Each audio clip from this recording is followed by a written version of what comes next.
গণ আন্দোলনের মুখে পদত্যাগ করে দেশ ছেড়েছেন শেখ হাসিনা ও তার বোন শেখ রেহানা। এর প্রতিক্রিয়ায় গণমাধ্যমকে দেওয়া এক সাক্ষাৎকারে জনপ্রিয় উপস্থাপক ও নির্মাতা হানিফ সংকেত তরুণ প্রজন্মকে অভিনন্দন জানিয়েছেন।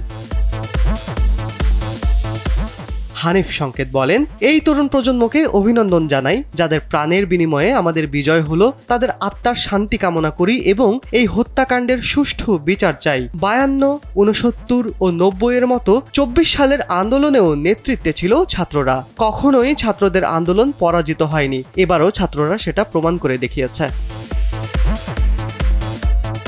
হানিফ সংকেত আরো বলেন, এ দেশে আইনের শাসন প্রতিষ্ঠা করতে হবে।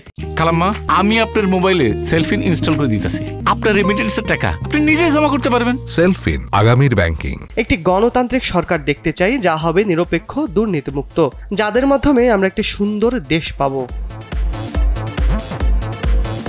প্রধানমন্ত্রীর পদ থেকে শেখ হাসিনার পদত্যাগের পর থেকেই শোবিজ অঙ্গনের তারকারা নিজেদের মত প্রকাশ করেছেন। বেশিরভাগ ক্ষেত্রেই তারা মত প্রকাশের মাধ্যম হিসেবে সোশ্যাল মাধ্যম ফেসবুকে বেছে নিয়েছেন। শিবলি আহমেদ, কালবেলা।